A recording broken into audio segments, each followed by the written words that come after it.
now, and I just Well, fused. what are you studying, Jeff? What am I studying right now? In school, yes. I mean, I'm studying law. Why are you studying law? You want to be a lawyer? Do I want to be a lawyer? Wait, you said you don't want to be a lawyer? No, I mean, I do want to be a lawyer. I mean, Why do you want to be a lawyer? because I have to do this. Do you really have to do this? I don't know. Like, I'm in like my 20s now, and I just figured that I'd kind of know a little bit better about like what I want to do and stuff. But it's just like a lot of my friends know like what they want to do, and You see, most of us, especially if you live in the United States, have to choose a career before we can legally buy a beer. We have to decide when we are 17 or 18 or 19 what we want to do for the rest of our lives. I grew up in an Indian joint family. Now what this means is that we had 23 people living under one roof. I slept on a mattress lying on the floor next to my parents' bed, which is probably why I'm an only child. I was the kid with tape on my glasses because they would break all the time. That was what my teenage life was. But I realize now that every now and then, life will f you up to teach you a lesson. And there was a lesson that I was going to learn. Bill Gates had just completed a trip to India. So all over the news in Asia, it was about Bill Gates, the richest man in the world. And my granddad was fascinated by Bill Gates. I remember as he was driving, he turned to me and he said words that would change my life. He said, "Vishen, you must be rich like Bill Gates. You must learn computers." And so I started my career with the dream of becoming a computer engineer.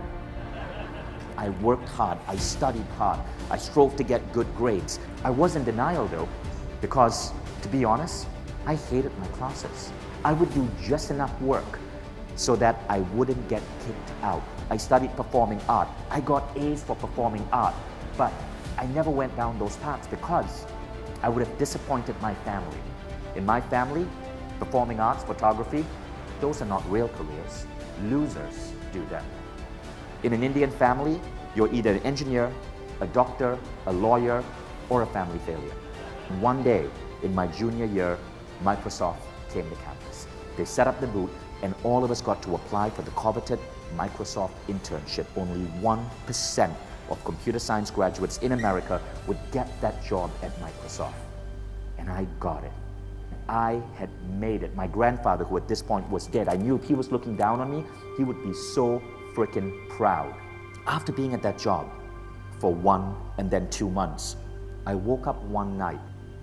Something fell off. The pivotal moment was about to come.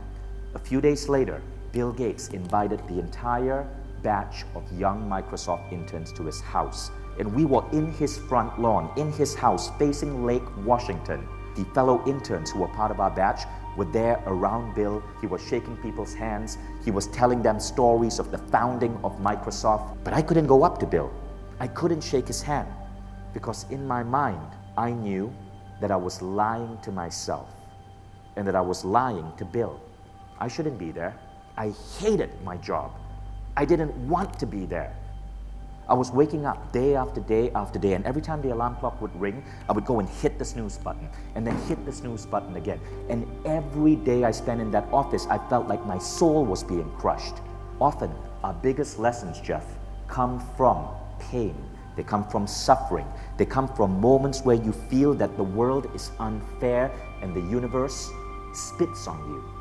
You see, I didn't become an engineer for me.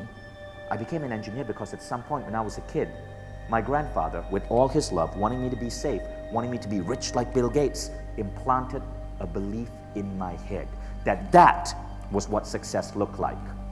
I was probably the only person in that class who didn't shake Bill's hand. I decided I was going to quit. But then I decided, oh damn, if I quit, my parents are never going to forgive me. So I hatched a plan to get fired. I simply shut the doors to my office and I played Age of Empires all day until my manager discovered me and kicked me out. I was lucky. I was lucky that I discovered how horrendous life can be when you go down the wrong path. I was lucky I discovered that early. But so many of us manifest not what our soul wants us to experience, but what our culture wants us to experience. But the problem is, like a fish swimming through water who can't see that it is in a substance called water, we can't see that we are swimming in a tangled web of human ideologies. I found myself broke, having to rent a two-seater sofa from a college kid in Berkeley. Two-seater so that my legs kind of hung off at night when I slept. On that two-seater sofa was everything I owned. To the outside world, that seemed completely irrational and stupid. I didn't dare tell my parents. I was trying to pull myself out. You see, sometimes when we follow our heart, it's not going to be easy. And that second lesson is, what is more important than the outside voices is the voice within. And the voice within was telling me to press on. So I started the company for $700. That's all it took. Started out in a Starbucks. And that's how the company and the life that I have today slowly started to form. And it took 10 years for everything to click. It didn't just work out perfectly. Remember, when you start doing the right thing, it's not like all of a sudden everything clicks and everything moves effortlessly. If that were true, you would not learn jack. Your soul wants you to paint this beautiful picture of your own life, this original masterpiece. You decide where the reds go and where the blues go and where the yellows go. You decide that, but most people don't. Most people rather decide that they want their life to come from a photocopy machine. They want their life to be photocopied from the lives of the people around them, their fathers, their mother, their grandparents, their teachers, what society says is right. And yes, you will be safe as a photocopy, but you will always risk that chance that you will wake up one day at the age of 40 wondering, what the happened to my life? Why do I hit the snooze alarm over and over and over again? So remember the movie The Matrix, when Neo was given the choice between the blue pill or the red pill. The blue pill would make him continue living life as it is now. The red pill would make him wake up. There is a red pill in life. Now, you can take the blue pill, you can do life the way everyone else is doing. And I bet that over time, if you do it well, life will get better and better for you. Some of you might take the red pill. I did that. Now, when you take the red pill, when you choose not to follow the status quo, but to try to do your own thing, very often, this is what's about to happen. Your life will not have that same level of quality because you're doing things a little bit different. But eventually, things will click and you will end up significantly better off than the people who might follow the pre-planned, photocopied life that everyone else follows.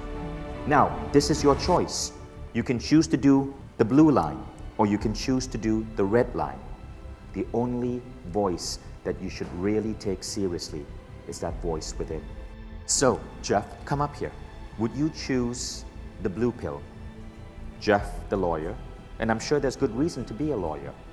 Or would you take a little bit more of a risk and choose the red pill?